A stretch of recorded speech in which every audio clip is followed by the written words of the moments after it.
नमस्कार, स्वागत है आपका इस वीडियो में जहां पर हम बात करेंगे उत्तराखंड पीसीएस का जो पेपर 2023 में हुआ मेंस का, यानी यूके पीसीएस मेंस जो 2021 का था which happened in 2023.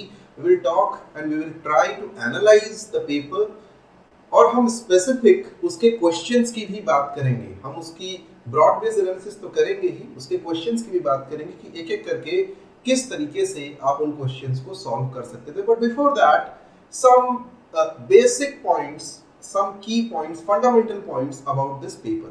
तो इस पेपर को जब मैंने देखा तो मेरी शक्ल कुछ ऐसी हो गई, मतलब और आई एम प्रीटी श्योर कि बहुत सारे जो एग्जाम देने के लिए बच्चे गए हुए होंगे उनको भी ये समझ में नहीं आ रहा होगा कि पेपर किया कैसे जाएगा। It was actually in fact the toughest paper in the entire exam.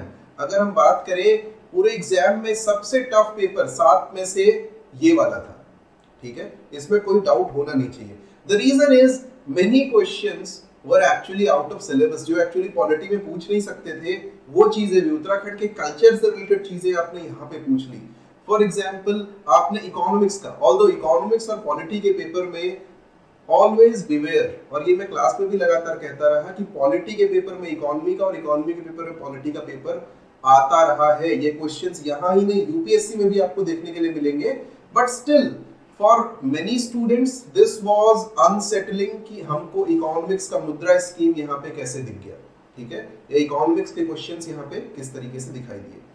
Now total 93 marks का इन्होंने करंट अफेयर्स पूछ लिया। Mind you this is a PCS paper जिसमें करंट अफेयर्स बहुत कम पूछा जाता है, ठीक है, और बाकी पेपर्स में आप देखोगे इतना नहीं पूछा, लेकिन 93 मार्क्स विच इज सिग्निफिकेंट। पूरा पेपर ही 200 मार्क्स का है और अगर आप चलो उसको लगा लो कि 248 मार्क्स में से 93 मार्क्स अगर आप करंट अफेयर्स पूछ रहे हो तो बाकी चीजें आप क्या पूछ रहे हैं। So this paper is totally unbalanced. एक होता है ना पेपर की जिसमें इंडियन पॉलिटी कुछ पूछ लिया, थोड़ा गवर्नेंस पूछ लिया, थोड़ा आईआर पूछ लिया, थोड़ा उत्तराखंड पूछ लिया, थोड़ी स्कीम्स पूछ ली, चलो मान लिया कि किसी में 20 नहीं 30% पूछ लिया। यहाँ तो ऐसा था कि पेपर में एकदम कोई बैलेंस नाम की चीज ही नहीं है। आधा पेपर, लगभग आधा पेपर सिर्फ एक सेक्शन से भरा हुआ था और वो था इंटरनेशनल रिलेशंस। तो जो लोग यूपीएससी की तैयारी कर रहे थे और जो एकदम अल्ट्रा करंट अफेयर्स यानी पिछले 3-4 महीने का करंट अफेयर्स बहुत अच्छे से फॉलो कर रहे थे, उनके लिए ये पेपर बहुत आसान हो गया। लेकिन बाकी लोगों के लिए which is the majority of the aspirants, this paper became a bit tough and even for UPSC guys question ऐसे थे कि I am pretty sure उनको भी पसीने छूट गए होंगे ये क्वेश्चन के पेपर लगाने में। अगर आप कोर पॉलिटी का देखोगे केवल 12% पेपर उन्होंने इंडियन पॉलिटी का पूछा हुआ है, ठीक है, तो आप इसको पॉलिटी का पेपर नहीं, इसको आईआर का पेपर बोलिए, राइट। तो आईआर एंड बाकी सारी चीजें हम इसमें पूछ रहे थे, ऐसा अगर कहेंगे तो ज्यादा अच्छा रहेगा। पॉलिटी का केवल 30 मार्क्स का, only 12%। देन उत्तराखंड का इन्होंने सिग्निफिकेंट पूछा था which is fine कि चलो स्टेट का पेपर है, 53 मार्क्स का इन्होंने पूछ लिया, not much, it is around 21% of the entire. अगर हम 248 मार्क्स को मान करके चले तो उसमें से काफी कुछ हो गया। स्कीम्स, गवर्नेंस, ये सारी चीजें जो रैंडम चीजें होती है वो इन्होंने मिला करके 26 मार्क्स की पूछी थी और 24 मार्क्स का 10% of the paper was actually out of syllabus. उसका सिलेबस में कहीं नाम भी नहीं था, वो यूं ही पूछ लिया। और मुझे तो ऐसा लगता है कि ये पेपर जब हुआ क्या था कि इस पेपर के पहले बच्चों ने एक एजिटेशन किया कि सर हमको नया पेपर बना करके दीजिए, हमको डाउट है कि जो पुराना पेपर बना हुआ है उस कहीं आउट ना हो गया, क्योंकि बहुत सारे ऐसे इश्यूज चल रहे थे। तो at some level I felt कि कहीं ऐसा तो नहीं कि इसमें बदला निकालने के लिए इन्होंने पेपर बनाया हुआ है कि उत्तराखंड पीसीएस को लगे कि चलो तुमने हमसे नया पेपर बनवाया तो अब तुम लो नया पेपर, मैं तुम्हें बढ़िया पेपर देता हूँ नया वाला, ठीक है। एनीवेज उत्तराखंड का स्पेसिफिक अगर देखा जाए जो मैंडेटरी होता है आंसर करना आपके 20 वर्ड्स में, it was only 4 marks, that is केवल 2 क्वेश्चन आए थे। और अगर आप 50 वर्ड्स की बात करें तो करीब 15 मार्क्स का पेपर यानी 3 क्वेश्चन ऐसे थे जो उत्तराखंड के इन्होंने पूछ लिए थे जो मैंडेटरी थे। 125 वर्ड्स वाले में यानी 8 मार्कर 16 मार्कर में उत्तराखंड का इन्होंने ज़्यादा नहीं पूछा। 16 मार्कर में तो एक्चुअली आईआर ही छाया हुआ था, और इसमें जो 125 वर्ड्स है उसमें उत्तराखंड का एक पूछा था, but it was not mandatory, क्योंकि अब बाकी में से आपको 7 में से 5 करने होते हैं, तो you could have done any out of these 7, any 5 out of these 7, not mandatory कि आप उत्तराखंड करें। अब बात करें कि ओरेकल आईएएस, तो हमारे जो सोर्सेस थे, this includes our books, our notes, class lectures, test series, जो कुछ भी, वहां से कितना आया। पॉलिटी में almost entirely it was from our lectures, it was from book etcetera, सब कुछ कवर्ड था। सो 30 में से अराउंड 28 मार्क्स का वहां से आपको देखने के लिए मिलेगा। आईआर में हमने इतना अच्छा नहीं किया, क्योंकि कारण ये कि सब कुछ जो आईआर में पूछा गया था, almost everything was very current affairs. ठीक है, तो आपने G20 या COP27 इस तरह की बातें पूछ ली, जो कि एक्चुअली में is not really part of core IR, it is part of current affairs. तो वो थोड़ा सा वहां पे हम लोग फॉल्टर कर गए, and I told you totally unbalanced paper, उसके आसपास भी कहीं कुछ नहीं है। स्कीम्स, गवर्नेंस एटसेट्रा में अगेन जो कुछ पूछा गया था वो सब कुछ हमने क्लास में डिस्कस किया हुआ था। अगर पॉलिटी की नहीं तो इकोनॉमी की क्लास में किया होगा, किया जरूर होगा। ठीक है, उत्तराखंड में again issues were there. Reason जो पूछा गया था उत्तराखंड में क्वेश्चन, बहुत सारे क्वेश्चन ऐसे थे जो कि थोड़े ऑब्सक्योर थे, and then some questions were there from ultra current affairs. मतलब जनवरी की न्यूज आ रही है और आप उसको फरवरी में एग्जाम में पूछ ले रहे हो। ठीक है, that is not something that people expect. तो और we couldn't have anyways covered it कि एक महीने पहले तक के भी करंट अफेयर्स हम कवर्ड इस तरीके से कर दें। तो यहाँ पर थोड़े से इश्यूज हुए, and I believe in this cycle we will make some amends in how to prepare Uttarakhand, क्योंकि हमने देखा है पिछले वीडियोस में भी they are trying to include more of Uttarakhand। Uttarakhand का 40% वेटेज अगर दे रहे हैं तो we have to be even more vigilant। ठीक है, तो from the side of Oracle IAS we will try कि हम उत्तराखंड अपनी जो सिलेबस है उसको थोड़ा सा और वाइड करें, उसकी जो हम लोग पढ़ाई करते हैं थोड़ा सा और डीप में करें। और आउट ऑफ कोर्स तो जो आउट ऑफ कोर्स है, एक दो नंबर का कोई फंसा होगा तो फंसा होगा, बट हियर हमने कुछ ऐसा किया नहीं। ओके, अच्छा, बाय द वे जो आया था टोटल ओरेकल आईएएस से अगर आप देखोगे अराउंड 123 मार्क्स का। ठीक है, तो आउट ऑफ 248, और अगर आप 200 की बात करोगे तो अराउंड 100 मार्क्स का हमारे पास में से आया हुआ। तो 50% we can claim, genuinely claim कि हमने जो पढ़ाया था वो आया था। ओके, नाउ अब जो सबसे इंपॉर्टेंट और सबसे बड़ा क्वेश्चन हमारे पास रहता है कि कितने मार्क्स अच्छे मार्क्स हैं इस पेपर में, how many marks are good marks. अगर मैं एकदम मतलब कोई मुझसे अचानक पूछ ले तो मैं उसको बोलता हूँ कि बेटा पास हो जाओ इतना बहुत है, that is get 35% marks in this exam, and I am pretty sure कि ये चीज आप देखोगे रिजल्ट में भी आपको रिफ्लेक्ट होगी। 90 plus would be very good. अगर आप 90 नंबर से ज्यादा लाते हो उस पेपर में बहुत अच्छा है, और वो आप तब लाओगे जब आप करंट अफेयर्स फॉलो अप कर रहे थे। और जो सीरियस एस्पिरेंट्स है, अगर आप 80 से ज्यादा भी ला रहे हो, मैं तो कहता हूँ 70 से ज्यादा भी ला रहे हो, अगर आप जस्ट इसको क्वालिफाई कर रहे हो, you are in the race. इस पेपर की वजह से आप रेस से बाहर नहीं जाओगे। एंड दिस पेपर मुझे ऐसा लगता है कि बहुत सारे बच्चे इस पेपर में मात खाएंगे। हिंदी के पेपर में, लैंग्वेज के पेपर में बहुत सारे बच्चे अटकते हुए हमने देखे हैं, लेकिन इस बार पॉलिटी का पेपर ऐसा होगा जिसमें बहुत सारे, it will act kind of like a filter, बहुत सारे बच्चे इसमें बाहर हो जाएंगे। ठीक है, but then again it depend. तो शुरू करते हैं एक एक करके इसमें क्वेश्चंस के एनालिसिस। इसमें टोटल 39 क्वेश्चंस हैं। पार्ट 1 जो सेक्शन 1 है इसका 20 वर्ड जिसमें क्वेश्चंस हैं, around 15 questions are there. So the first question is what does it mean that India is a republic state. Easy सा क्वेश्चन, आपके प्रीएम्बल के बेसिस पे उसने पूछ लिया। नेचुरली आपको वहां पॉइंट वाइज लिख देना है कि ऐसा स्टेट है, क्योंकि यहाँ पे हेड ऑफ द स्टेट जो है वो हेरिडिटरी नहीं होता है, उनको इलेक्ट किया जाता है। Secondly, every citizen has the ability, कोई भी citizen head of the state बन सकता है। ठीक है। अगर आप ओरेकल आईएएस की बुक्स देखेंगे, मेंस के नोट्स में भी अवेलेबल है एंड क्लास लेक्चर्स में भी ये चीजें हमने डिस्कस करी। It's an easy question, first question is easy. What is the difference between money bill and finance bill? The second question is also easy, directly from the constitution they have asked, that is जो आपके अलग दो articles हैं 110 and 117, उनके basis पे इन्होंने question पूछ लिया है, इजी क्वेश्चन है, ठीक है। सो यू टेल देम कि भैया एक आर्टिकल 110 में है, दूसरा आर्टिकल 117 में है, एक में लोकसभा की पावर्स कुछ ज्यादा है, दूसरे में इट इज ओके, आप राज्यसभा में भी इंट्रोड्यूस कर सकते हो।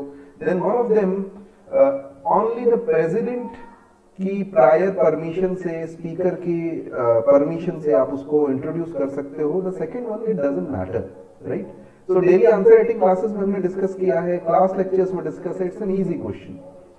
Question number 3, state the difference between GDP and GNP. Somehow उन्होंने आउट ऑफ द सिलेबस जाकर के क्वेश्चन पूछ लिया है इकोनॉमिक्स का, ठीक है। सो यहाँ पे आपको जो इकोनॉमिक्स में आपने पढ़ा है कि भैया ग्रॉस डोमेस्टिक प्रोडक्ट में we are talking about geography, we are talking about political boundaries. In gross national product we are talking basically about nationality, है ना, where the people belong who are earning money. So हम factors of production की बात यहाँ पे कर रहे होते हैं। तो वो डिफरेंस इजीली आप करोगे, पेज नंबर 33 इकोनॉमिक्स की बुक में आपको मिलेगा। So this is from economics. Somehow polity और इकोनॉमी के जो पेपर होते हैं, यही नहीं यूपीएससी में भी, वहां पे दोनों के ना क्वेश्चन थोड़े गटमट होते हैं। पॉलिटी के इकोनॉमी में दिख जाएंगे, इकोनॉमी के पॉलिटी में दिख जाएंगे, because both of them are intimately connected. Right about the composition of NHRC, so national human rights commission के कंपोजिशन के लिए एक ये इजी क्वेश्चन नहीं है, it's a difficult question, because everybody knows okay there is a chairperson और उसकी कुछ रिक्वायरमेंट्स होती हैं। एनएचआरसी एक्ट में दिया हुआ है कि भैया क्या रिक्वायरमेंट है, कौन चेयरमैन बन सकता है, ठीक है। लेकिन उसमें बहुत सारे स्पेशलिस्ट मेंबर्स होते हैं, कुछ जुडिशियल मेंबर्स होते हैं, कुछ नॉन जुडिशियल मेंबर्स जो ह्यूमन राइट्स से एसोसिएटेड होते हैं, then there are many ex officio members. So partially you could have attempted this question, but अगर पूरी तरीके से कहोगे, I'll say it is a difficult question because you have to actually write everybody कि they have different sort of members. Next question, clarify the meaning of social engineering. Okay, so ये question बार बार हमको कहीं आपको किसी किताब में नहीं मिलेगा, it's not definitely not in our book, but इसकी जो इसकी चर्चा होती है वो आप देखोगे बार बार न्यूज़पेपर्स में और न्यूज़ चैनल्स में आपको दिख जाएगी। So what does exactly it mean? Basically it is about manipulation of social behaviours and attitudes. And why this manipulation? Because we favour a certain policy, हम एक पर्टिकुलर काम करना चाह रहे हैं तो उस तरफ हम लोगों को मैनिपुलेट कर रहे हैं। तो कुछ एग्जांपल्स उसके आप दे सकते हो, जैसे चाइना में they did what is called one child policy. Similarly आप देखोगे इंडिया में हम लोग ट्राई कर रहे हैं सोशल इंजीनियरिंग से, एक है ना बेटी बचाओ बेटी पढ़ाओ कार्यक्रम, ठीक है, selfie with daughter. So all these are examples of social engineering.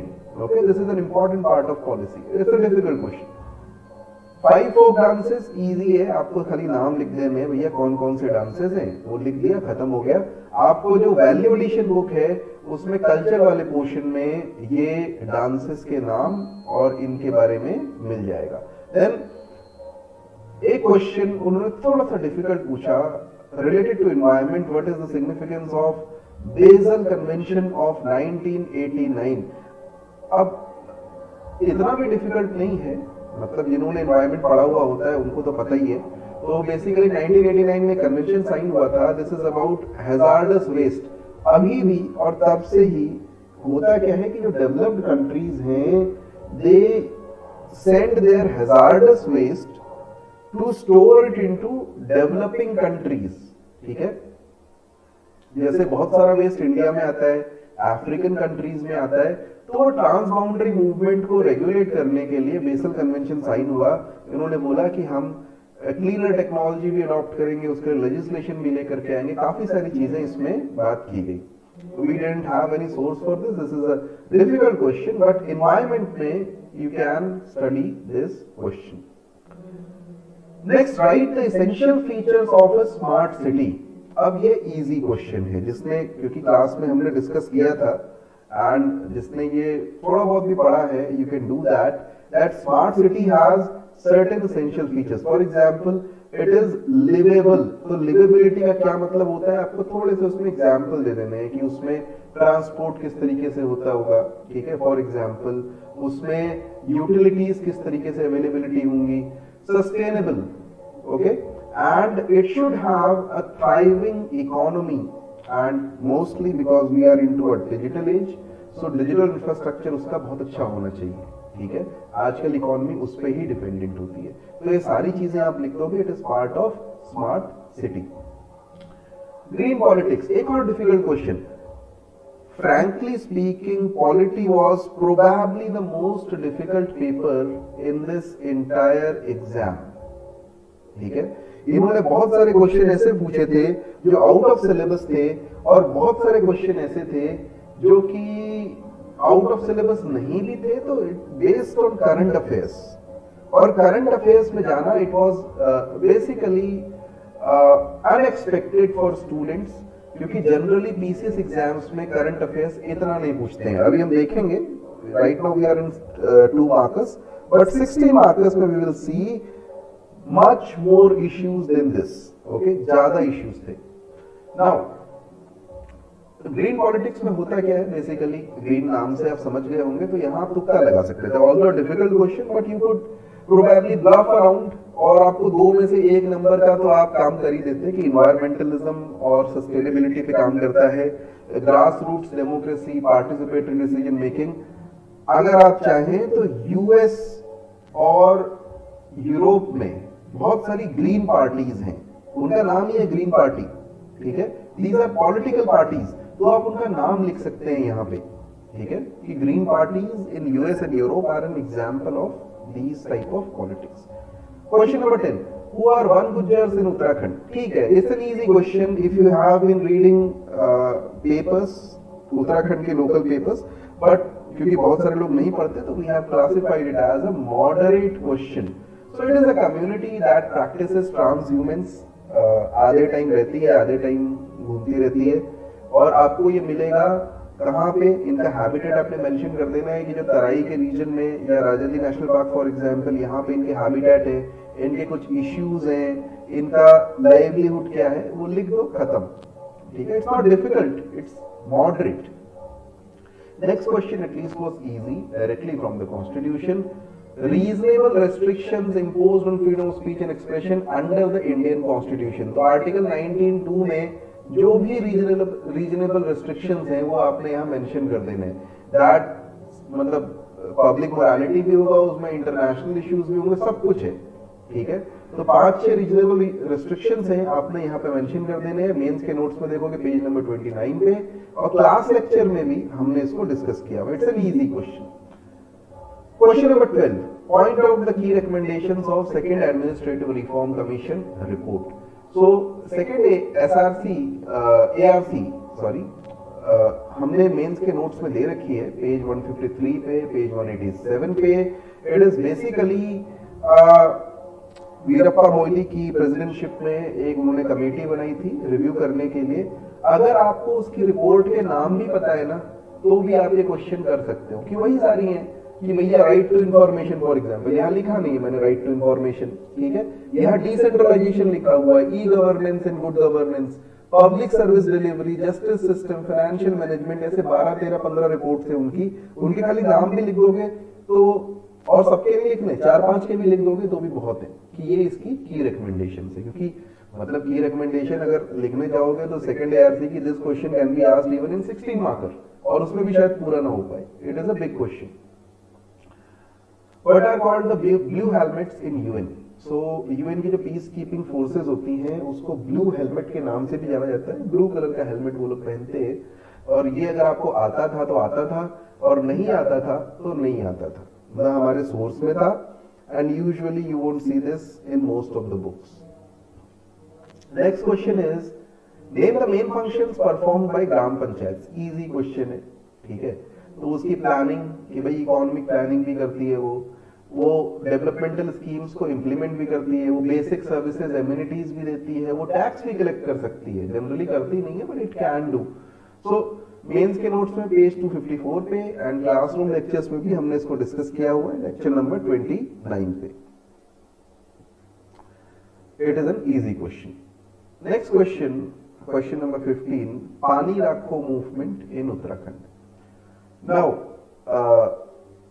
Frankly हमने ये मूवमेंट पढ़ाया नहीं था, तो अगर आपने उत्तराखंड किसी और सोर्स से किया होगा, probably you could have done it. इसके जो लीडर, अब लिखना क्या है, फिर भी आप थोड़ा बहुत इसमें लिख सकते हैं कि it was related to water conservation, क्योंकि पानी राखो का मतलब ही है वाटर कंजर्वेशन, ठीक है। इसके जो लीडर थे वो सच्चिदानंद भारती थे। इसका जो पीरियड है, जो एरिया है कि 1980s और 1990s में चल रहा था, स्पेशली गढ़वाल रीजन में। और करते क्या थे, सी वाटर कंजर्वेशन के लिए आप क्या करोगे, पहाड़ों में specially you plant trees which help in water retention, ठीक है। तो उन्होंने ऐसे ट्रीज लगाए थे जो वाटर रिटेन करते थे। Not in our source but it is, I will not say difficult question, a moderate question at least. अगर आपको नहीं भी आता था तो दो में से एक नंबर लायक you could have written from common sense.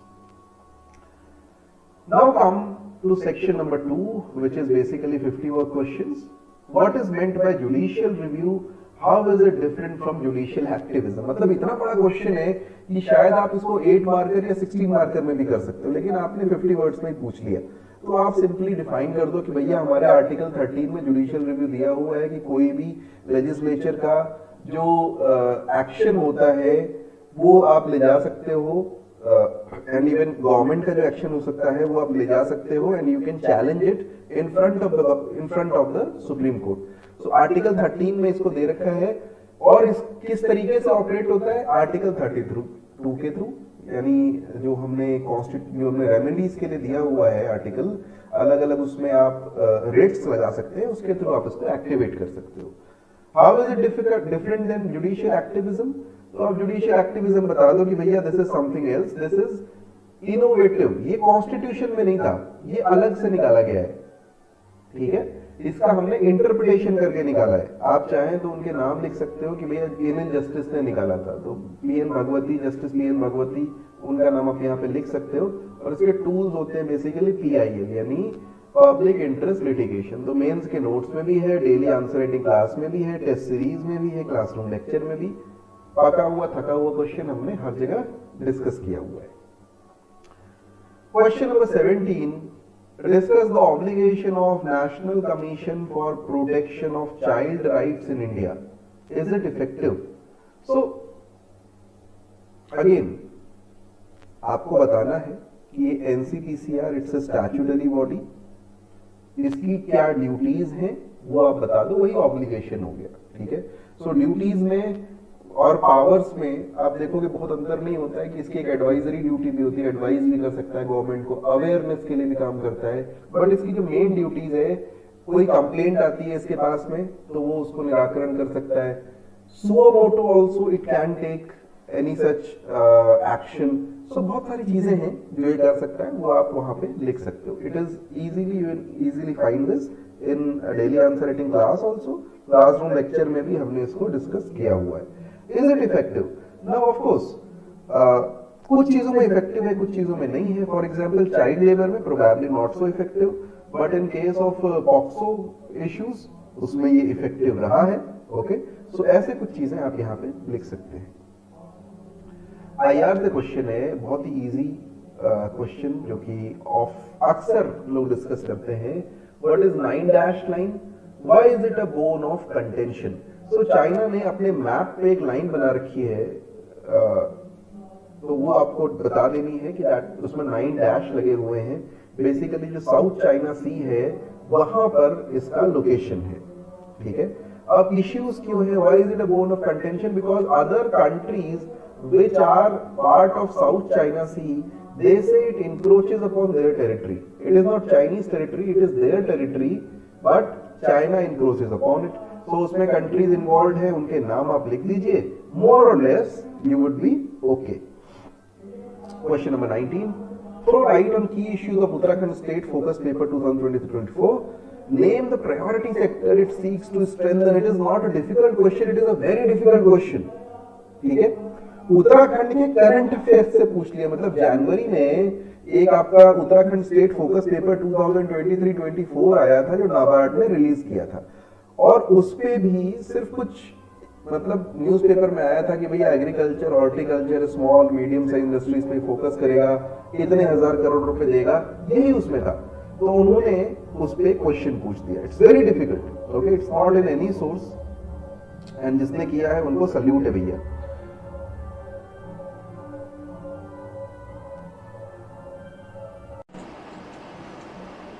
अब आते हैं क्वेश्चन नंबर 20 पे। State the objectives of Pradhan Mantri Mudra Yojana, what are the benefits of the scheme.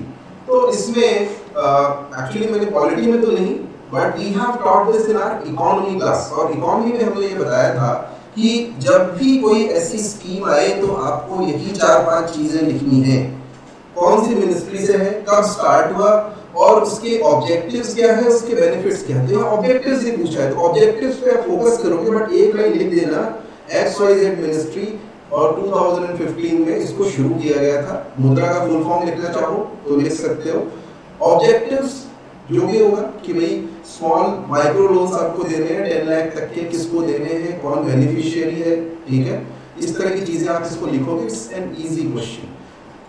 Here polity में आपको ये नहीं मिलेगा, लेकिन हमारी जो इकोनॉमी के लेक्चर्स है वहां पे हमने इसको डिस्कस किया हुआ है। What is meant by carbon footprint, why does it matter in the debate on climate change। Easy सा क्वेश्चन है, लेकिन हमारे पास में हमने इसको पढ़ाया नहीं था, ठीक है। So you just define what exactly is carbon footprint, और उसका एग्जांपल दे दो, कंपेयर कर दो कि जैसे अगर आप रोड से जाओगे और एरोप्लेन से जाओगे तो where the carbon footprint will be more, ठीक है। So and then if you have the data, आप उसको लिख सकते हो कि इतने ton carbon footprint per hour की एयर जर्नी में होता है। Anyways, importance as a measuring tool, तो ये इसका जो इंपॉर्टेंस है वो इसलिए है कि भाई हम कंपेयर कर सकें। यूएस, एक एवरेज यूएस सिटीजन का कार्बन फुटप्रिंट कितना है, इंडिया का कितना है, एक पर्टिकुलर लाइफस्टाइल का कार्बन फुटप्रिंट कितना है, किसी दूसरी पर्टिकुलर लाइफस्टाइल का कितना है, so that we can make a choice कि कौन सी जो लाइफस्टाइल है वो हमको अपनानी है। Next question, moderately difficult, but I will say they shouldn't have actually asked it here. पूछना था तो आप हिस्ट्री में पूछते, यहाँ पर इसको पूछने का कोई सेंस था नहीं। So what are Harela and Vitoli festivals celebrate? Why are these festivals celebrated? Underline their significance. आजकल उत्तराखंड में अब जैसे this is the season for Vitoli. Vitoli होती है कि जब बहनों को भाई गिफ्ट देते हैं, एक महीना होता है चैत के महीने में, ठीक है। एंड हरेला, उसका जो सिग्निफिकेंस है, इसके लिए आप अगर न्यूज देखोगे तो हर साल गवर्नमेंट ऑफ उत्तराखंड इस जो फेस्टिवल को प्रमोट करती है as tree plantation, but it is a traditional festival in rainy season, ठीक है। तो आप इसके बारे में थोड़ा बहुत लिख सकते थे और इसकी एनवायरमेंटल एंड सोशल सिग्निफिकेंस बता सकते थे। It's a moderately difficult question, I will not say it is an easy question, क्योंकि ना हमने पढ़ाया था एंड जनरली इस पेपर में इसको पूछना भी नहीं चाहिए। Okay, next question is pretty difficult, क्योंकि इसमें जिसने रटा होगा वो लिख सकता है, जिसने नहीं रटा होगा उसके लिए इसको करना बहुत मुश्किल था। तो क्वेश्चन था, under representation of people act 1951, what are the norms governing the declaration of a political party as state party? State party के लिए क्या क्या नॉर्म्स है? तो नॉर्म्स तो ऐसा है कि हमने नोट्स में दे रखे हैं, ठीक है, और वही आपको लिखने हैं कि इतने % वोट, इतने विधायक, इतने सांसद मिल जाए तो हम बोल सकते हैं कि भैया तुम स्टेट पार्टी हो, वरना तुम स्टेट पार्टी नहीं हो, ठीक है। But again to remember all those points, it is a bit difficult. I think it is a difficult question. Next question is easy. Discuss the provisions under Indian Constitution to ensure independence of members of Public Service Commission from any external influence or pressure. ये वही घिसा पिटा question है जो आप इसके लिए election commissioner के लिए जो आप सुप्रीम कोर्ट के जजेस के लिए सब में यही लिखते हो कि रिमूवल डिफिकल्ट होता है, कंडीशंस ऑफ सर्विस उसके हार्म के लिए, उसके लॉस के लिए आप चेंज कर नहीं सकते, salary allowances pension non votable होते हैं, यानी आपको it is charge to the consolidated fund, post tenure employment पे रेस्ट्रिक्शंस होती हैं और सेकंड टर्म भी नहीं मिलता, तो फिर इसलिए गवर्नमेंट का इसमें इंटरफेरेंस बहुत कम होता है, ठीक है। Next question, elucidate the meaning of social auditing.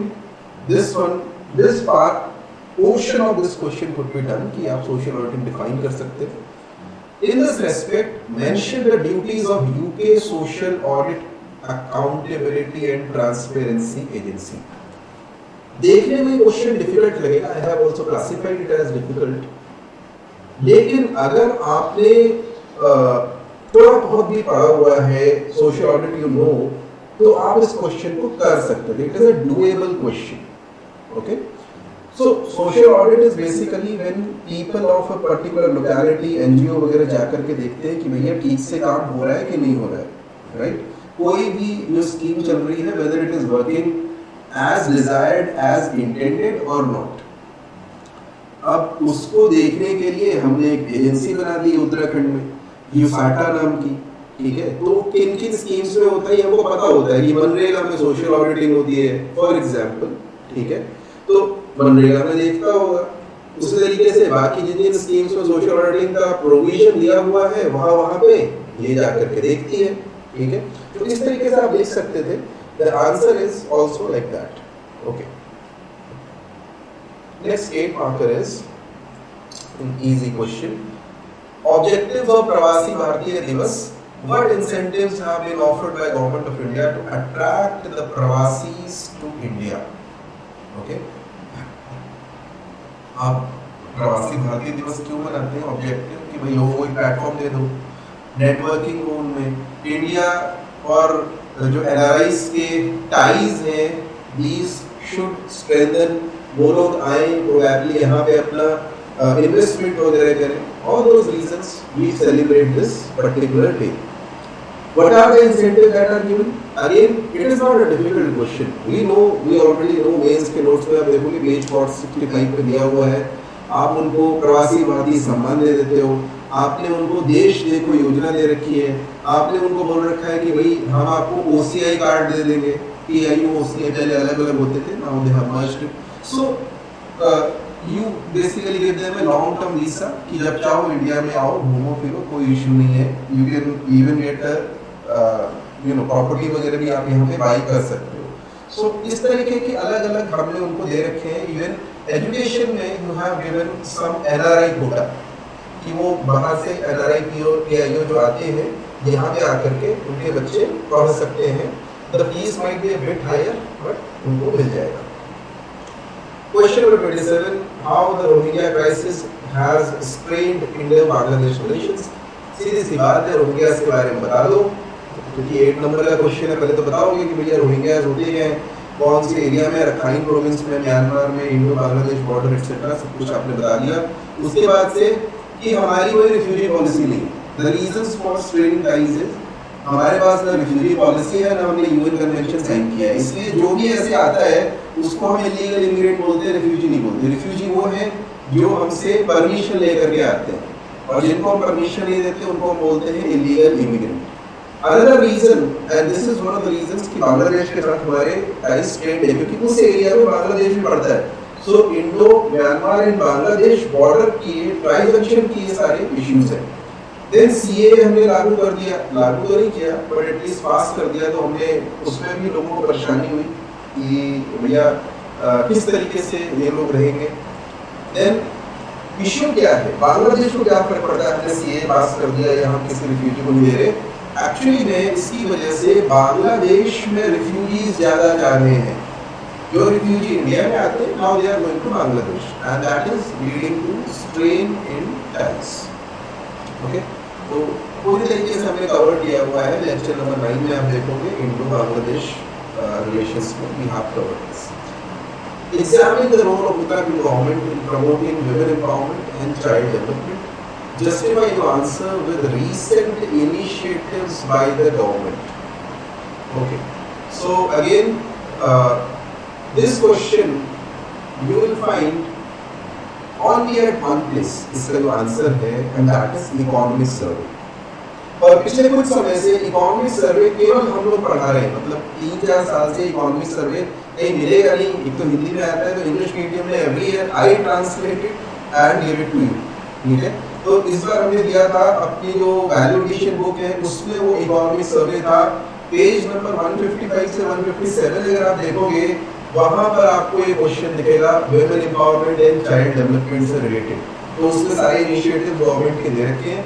अब गवर्नमेंट क्या कर सकती है, बाकी रीसेंट इनिशिएटिव्स वो आप अपनी तरफ से लिख सकते हो कि भैया रोल गवर्नमेंट का क्या होना चाहिए, ठीक है। तो ठीक है, next, what are sovereign gold bonds, main features and utility of union government's sovereign gold bond scheme 2022-23।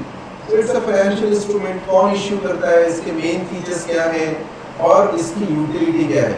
तो मेन फीचर्स कि भैया ठीक है, rather than physical gold you buy this bond, we will also give you some interest, और gold के साथ साथ इसकी प्राइस बढ़ती रहेगी। What is the utility of the scheme, भाई यूटिलिटी ये है कि हमको गोल्ड इंपोर्ट कम करना पड़ेगा, हमारा इंपोर्ट बिल कम आएगा क्योंकि gold is one of the major imports of India. Political है इसके सोर्सेस में कहीं था नहीं, लेकिन क्लास में इकोनॉमिक्स में at least I have given you कि भाई sovereign gold bond is an important scheme, उसको आप एक बार देखिए। But we haven't claimed this question. Okay, next question seems like not a proper, I'll be very honest with you, इस तरह के question generally they shouldn't ask in the exam, but they have anyways. The election of Srimati Draupadi Murmu is a manifestation of women's journey from women-led development. In light of this statement, assess the implication of presidential victory of Srimati Murmu for the deprived sections. अगर आप अखबार पढ़ रहे थे and when Madam President was elected, तो BJP के कुछ लोगों के न्यूज़पेपर में एडिटोरियल्स आए थे, उसी एडिटोरियल को आपको यहाँ लिख देना था, उसी के जो पॉइंट्स थे वो यहाँ पे लिख देते थे, ठीक है। But anyways, briefly we have also covered issues related to this in our page number 330, not specific to Madam Murmu, but in general कि women का कितना representation होना चाहिए उससे related. Now, this is an 8-marker question, so आप उसमें शुरुआत में लिखेंगे कि मिसेस द्रौपदी मुर्मू इलेक्ट हुई, उनके अगेंस्ट में कौन थे, and then she is the first tribal president of India, और उसके बाद से अलग अलग आइडेंटिटीज जो उनके साथ में एसोसिएटेड है, she is a tribal, she is a women, she is from A backward part of India, that is Orissa के आसपास की है, ठीक है। सो वो किस तरीके से उनका इम्पैक्ट आपको देखने के लिए मिल सकता है, ये असेसमेंट आपने करना है। ये हो सकता है ट्राइबल्स के लिए कुछ बेटर हो जाए, ट्राइबल्स के बारे में लोगों को जानने को मिले, उनके बारे में जो डिस्क्रिमिनेशन का भाव है वो कम हो। सो these all things you have to write in the exam. Next question, okay. Examine Uttarakhand startup policy. In what way Uttarakhand Conclave and Grand Challenge 2022 resolves to ensure a viable startup ecosystem for entrepreneurs in Uttarakhand. जब मैं उत्तराखंड पढ़ा रहा था, then I gave you a document, and in that document I gave you different policies of Uttarakhand. उसमें से startup policy भी थी, और मैंने बोला था उत्तराखंड की सारी policy same है, including startup policy. एक policy पढ़ो बस, MSME policy. तो MSME पॉलिसी के ही सारे इंसेंटिव अपने स्टार्टअप पॉलिसी में दे दिए, थोड़ा बहुत ऐड कर दिया कि हम आपको बेसिकली वो दे देंगे, क्या कहते हैं, हर महीने we will give you a stipend, 10,000 का स्टाइपेंड दे देंगे, ठीक है। और 2-4 चीजें उस पर और ऐड कर रखी थी, you can see in that document. But जो मेन क्वेश्चन था इसका, it is very difficult because again nobody actually reads Uttarakhand current affairs in that depth. So Uttarakhand Conclave and Grand Challenge to resolves to ensure a viable startup ecosystem. In what way? अब होने को तो question difficult है, मैंने difficult लिखा भी है, but if you are a seasoned player, you know that this question may be bluffed. थोड़ा बहुत आप उसमें ब्लफिंग कर सकते हो और ब्लफ करके शायद सही ही लिखो, ठीक है।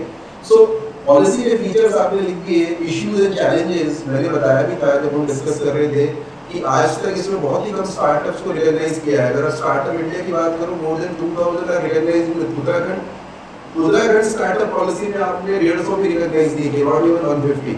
Okay, why? Because chief secretary has to give approval, there is no automatic और रादर ऑनलाइन अप्रूवल। ठीक है, इसके लिए बहुत लंबा चौड़ा प्रोसेस है।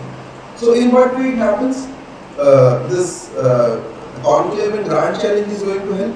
तो बेस्ट प्रैक्टिसेस बाकी जगहों से बोरो कर सकते हैं, नेटवर्किंग हो सकती है, because startup world is all about networking.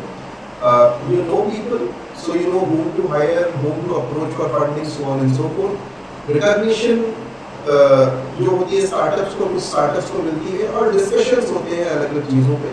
यही सारी चीज़ें आपने यहाँ पे लिखनी थी। The last question of this section is, it is said that India soft power promise can make India a Vishwa Guru once again. Critically analyze in the backdrop of India's soft power policy. Okay? So आप define करोगे कि soft power होती क्या है, ठीक है, और इसके कंपोनेंट्स क्या क्या होते हैं। So from Bollywood to vaccine diplomacy सब कुछ आप इसमें लिखोगे कि भैया सॉफ्ट पावर ये चीज होती है। देन विश्व गुरु का मीनिंग क्या है, at least you should know what is विश्व गुरु। सो आप यहाँ पे एक्सप्लेन करोगे विश्व गुरु मतलब we are basically an inspiration, we are basically a guiding light for the world, ठीक है, which probably once we were. So that is also related to knowledge creation, knowledge dissemination, technology, ये सारी चीजें इसमें related हैं। तो आप फिर उसके बाद से बताओगे कि विश्व गुरु बनना सॉफ्ट पावर से कैसे रिलेट करता है। अभी हम बात कर रहे थे ना नॉलेज क्रिएशन, ठीक है, तो नॉलेज क्रिएशन मतलब आपकी यूनिवर्सिटीज अच्छी से अच्छी होनी चाहिए, आपके पास में टेक्नोलॉजिकल रिसर्च होनी चाहिए, आप अपनी टेक्नोलॉजी शेयर करने के लिए तैयार होने चाहिए, जैसे हमने वैक्सीन डिप्लोमेसी में किया, ठीक है। एंड फिर कुछ उसमें जो चैलेंजेस आ रहे हैं वो आप लिखोगे, right. So without hard power there is no soft power. We are often challenged by China, ठीक है। अब इसमें कुछ एजेंसीज है, जैसे उनके नाम आप देख सकते हो। फॉर एग्जांपल इंडिया ने टेक्निकल और इकोनॉमिक कोऑपरेशन के लिए ITEC नाम की एक एजेंसी बना रखी है, India's technical and economic cooperation, also funding to third world countries of Africa. Although India is also third world country, लेकिन फिर भी हम हेल्प करते हैं बाकी कंट्रीज की, ठीक है। तो वो सारी चीजें आप यहाँ पे बता सकते हैं। देन ये चीजें आपको मिलेंगी ओरेकल IAS के नोट्स में। It is a bit difficult in the sense कि विश्व गुरु वाला जो इन्होंने यहाँ एंगल डाल दिया ना, उसको समझना और उसको लिखना थोड़ा सा कठिन हो जाएगा, else it is not a very difficult question। अब आते हैं लास्ट सेक्शन पे, 250 वर्ड्स 16 मार्कर्स, और ये सेक्शन सबसे डिफिकल्ट इन्होंने बनाया था, जस्ट लाइक इन हिस्ट्री। पहला क्वेश्चन देखिए, India's G20 presidency will be inclusive, ambitious, decisive, action-oriented. Examine India's opportunities and challenges as president of G20 in line with this resolve. तो ये हमने कसम खाई है, और इसके लिए अब आप देखो कि हम क्या कर सकते हैं G20 का प्रेसिडेंट बनके, ठीक है। तो आप बताओगे, अब लंबा क्वेश्चन है, तो G20 के बारे में आप विस्तार से बताइए G20 क्या चीज़ है, ठीक है, कौन कौन सी कंट्रीज इसमें, कुछ मेजर कंट्रीज के नाम लिख दीजिए, और इंडिया की प्रेसिडेंसी कौन से ईयर में, इसी ईयर के लिए 2023, तो ठीक है भाई। और इसमें आप ये भी बता सकते हो कि भाई सब जगहों पे अलग अलग कॉन्क्लेव हो रहे हैं, इंडिया में बहुत सारी मीटिंग्स होनी है, और उसमें कुछ उत्तराखंड में भी हो रही है। Now what India can do as president, तो दो चीजें हैं, as president we can do something for ourselves and something for the world. तो हम लोग सॉफ्ट पावर, विश्व गुरु, इन सब की बात कर रहे थे, ये कर सकते हैं। हमारी जो एक बहुत बड़ा इश्यू है फॉरेन पॉलिसी में कि हमको सिक्योरिटी काउंसिल में परमानेंट सीट चाहिए, हम उसके लिए प्रयास कर सकते हैं, उसके लिए एक ट्राई कर सकते हैं कि भाई ऐसा एग्जांपल दिखाएं कि we are a major power, we can showcase ourselves to the world through G20, ठीक है। And for the world we can do many things. हम अब कर तो सकते नहीं सकते भी गलत बात है, लेकिन यहाँ लिखने की बात है कि भाई ठीक है हम साउथ साउथ कोऑपरेशन की बात कर सकते हैं, यहाँ पे हम बात कर सकते हैं कि जो वॉर चल रहा है यूक्रेन में उसको किस तरीके से खत्म किया जाए। ऐसी 50 चीजें और हैं जो बातें हम यहाँ कर सकते हैं, और I am sure you are being serious aspirants, उसमें आप लिख सकते हो, but try to divide it कि from the point of view of India, India के लिए क्या हो सकता है और वर्ल्ड के लिए क्या हो सकता है, and then what are the challenges in that. Challenges again वही आते हैं हमारे सामने, एक आता है चाइना, दूसरा आता है कि वर्ल्ड हमको सीरियसली कैसे लेगा जब हमारे एग्जीक्यूशन में इश्यूज है। हम जिसकी भी हेल्प करने की कोशिश करते हैं वहां पे हम फंस जाते हैं, इंफ्रास्ट्रक्चर बहुत लंबा चौड़ा चल जाता है, हालांकि कभी कभी हम अच्छा काम कर लेते हैं। सो ये सारी चीजें क्या चैलेंजेस हैं, क्या हमारी अपॉर्चुनिटीज हैं, क्या हमारे एम्बिशंस हैं। अगर आप देखोगे लेक्चर नंबर 19 में हमने स्लाइड 211 से 214 के बीच में पार्शियली कवर किया है, G20 के बारे में नहीं बट इन जनरल कि हम करना क्या चाहते हैं। Explain the objectives of COP27, present an account of India's role and contribution in COP27 meet held recently in Egypt। तो COP27 क्या चीज है उसके लिए आप सबसे पहले बताओगे। Again it's a difficult question, ठीक है, not because COP27 but India का रोल और कंट्रीब्यूशन, ठीक है। तो अगर आपने पढ़ा है न्यूज़पेपर तो ठीक है, नहीं पढ़ा है तो फिर परेशानी हो जाएगी। तो एनीवेज ऑब्जेक्टिव्स ऑफ COP27, तो आप सीधे सीधे बता सकते हो कि भैया COP27 का मतलब क्या हुआ। सबसे पहले डिस्कस करोगे 16 मार्क करेंगे टाइम लगा के आराम से कि भाई एक UNFCCC होता है, उसके अंदर कॉन्फ्रेंस ऑफ पार्टीज होती है। रिसेंटली एक मीटिंग हुई थी COP27 की, वो इजिप्ट में हुई थी और इजिप्ट ही इसको लीड कर रहा है। अच्छा, ऑब्जेक्टिव्स क्या है इसके, तो COP है, क्लाइमेट चेंज की बात कर रहे हैं। इंडिया का रोल क्या है, तो अलग अलग 3-4 पॉइंट्स यहाँ पे लिखे हुए हैं, but all this is covered in the newspapers कि हम ग्लोबल क्लाइमेट फाइनेंस के बारे में बात कर रहे हैं, हम मिशन लाइफ के बारे में बात कर रहे हैं, हम टेक्नोलॉजी ट्रांसफर में क्लैरिटी चाहते हैं। सब कहते हैं ग्रीन टेक्नोलॉजी लगाओ और खुद अपने यहाँ पे तुम कोयला इस्तेमाल करते हो या तेल इस्तेमाल करते हो। यूएस की भी बात कर लो या अगर यूरोपियन कंट्रीज की बात कर लो, तो कौन सी ग्रीन टेक्नोलॉजी है जो आप गरीब कंट्रीज को अपनाने के लिए कहते हो, जो उनको कह रहे हो कि हम आपको ट्रांसफर कर देंगे, ठीक है। And support poor nation, south south cooperation का एक बहुत इंपॉर्टेंट प्लेटफॉर्म है ये COPs। तो क्लाइमेट चेंज से सबसे ज्यादा पुअर नेशंस को खतरा है, जिम्मेदारी लेकिन रिच नेशंस की है। तो किस तरीके से हम आपस में आकर के we can persuade the rich nations की ये चीज सही है, यहाँ पे आप पैसा खर्च कीजिए। 35 India's outreach to Central Asian Republics। अब ये ना एकदम UPSC का क्वेश्चन लग रहा है, ठीक है। In context of recently concluded meet of SCO at Samarkand, what are the strategic objectives that India seeks to achieve through this organization? तो इंडिया और SCO के बारे में कुछ बात कर लेंगे यहाँ पे। उसके बाद से कि ऑब्वियसली आप थोड़ा सा लंबा लिखोगे 50-60 वर्ड का कि SCO क्या चीज़ है, कहाँ पे इसका हेडक्वार्टर है और क्यों इंडिया इससे एंगेज करता है, सॉरी इंडिया का इससे क्या एंगेजमेंट कब शुरू हुआ, then why is it important to engage.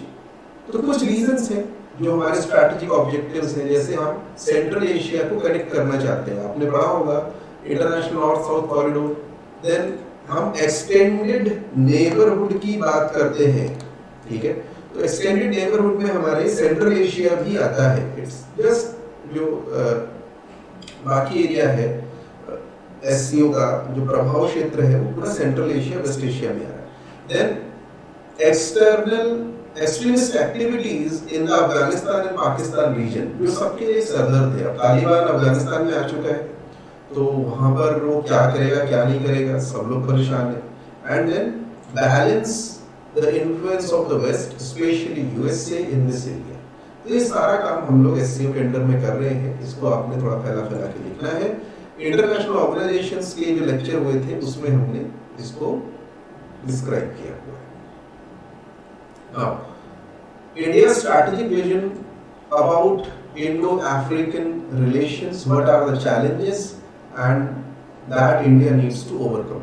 So Indo-African relationship का context आपको देना है इसमें शुरू से, historical, कि हमने उनको उनके जो colonial struggle है उसमें भी हेल्प किया, और अभी तक भी हम हेल्प कर रहे हैं। थोड़ी देर पहले मैंने ITEC के बारे में बताया था, तो किस तरीके से हेल्प कर रहे हैं।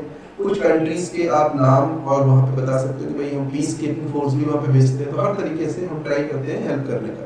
And then what are the challenges faced by India, this is the bigger portion of this question. तो इसमें आप वेदर प्रोजेक्ट एग्जीक्यूशन में हमारी जो इतनी अच्छी छवि नहीं है, हमारे फाइनेंस से रिलेटेड इश्यूज हैं, चाइना के साथ में हमारे कुछ इश्यूज चल रहे हैं, तो ये अलग अलग चीजें हम यहाँ पे बता सकते हैं, लिख सकते हैं।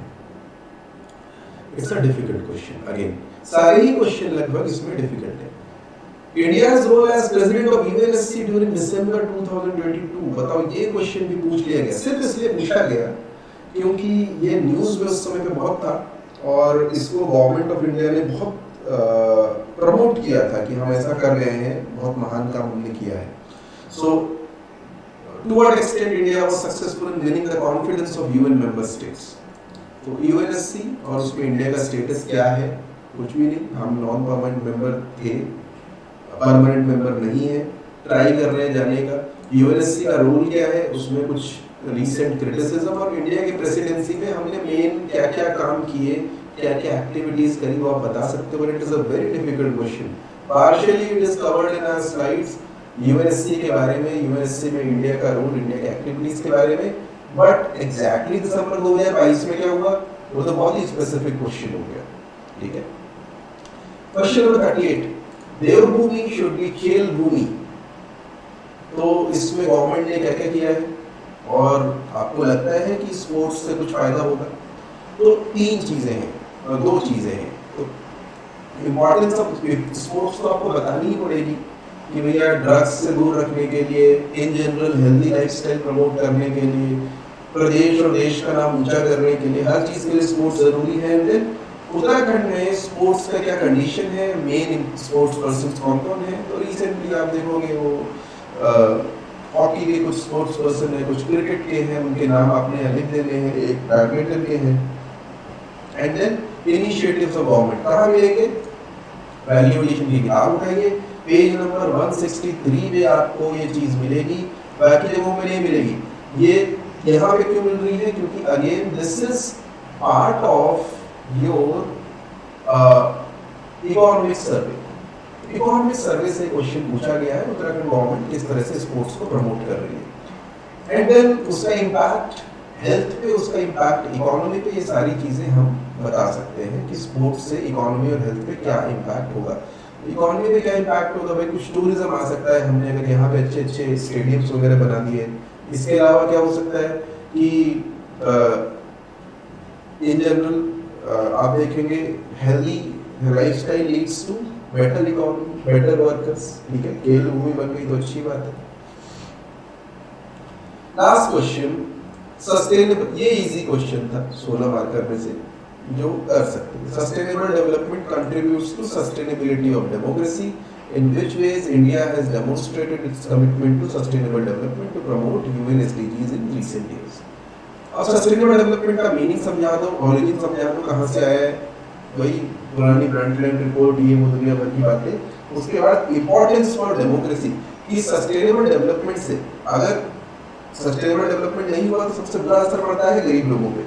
तो बेसिकली गरीब लोगों के फायदे के लिए ये सारा काम किया जा रहा है। ये सब चीजें आप यहाँ पे लिख सकते हैं। एंड देन जो मेन चीज है, स्टेप्स बाय इंडिया एसडीजी को प्रमोट करने के लिए, तो कुछ भी नहीं करना आपने, इसमें एसडीजीज लेने हैं 1 से लेके 17 तक, और उसमें हमने क्या क्या स्कीम्स निकाली। जैसे उसने बोल दिया जीरो हंगर, तो आप बोल दो प्रधानमंत्री गरीब कल्याण अन्न योजना, पीडीएस, ये सारी स्कीम जीरो हंगर से रिलेटेड है। पॉवर्टी रिमूवल, तो उसके लिए मनरेगा से लेकर के बहुत सारी स्कीम्स है। अगर आप कहोगे कि हम बात करें access to for example better infrastructure, तो उसमें पीएमजीएसवाई से लेकर के जितनी भी इंफ्रास्ट्रक्चर की स्कीम्स हैं वो सारी की सारी स्कीम्स आप लिख दो। तो ये सारी चीजें आप यहाँ पे लिख सकते हैं। It's an easy question, it's not difficult. Clean fuel मिलेगा तो इलेक्ट्रिसिटी से लेकर के उज्ज्वला योजना, वो सारी चीजें आप कर सकते हैं। It's a moderate question. I will say अगर 16 मार्कर्स देखोगे तो उनके कंपैरिजन में it is an easy question. So thank you. Now our course for Uttarakhand TCS 2023 is already on. उसमें नए बैचेस स्टार्ट हो रहे हैं, नए सब्जेक्ट स्टार्ट हो रहे हैं. This is online as well as offline. उसमें हमारी टेस्ट सीरीज भी है. उसमें we also have complete notes of Uttarakhand TCS for Uttarakhand TCS pre. तो अगर आपको उसकी आवश्यकता है, feel free to contact us at the number given and we will be able to help you. Even if you don't want to take our coaching or our products, it's fine. But if you have any issues, we will be happy to help you in your quest for becoming a PCS in Uttarakhand. Thank you.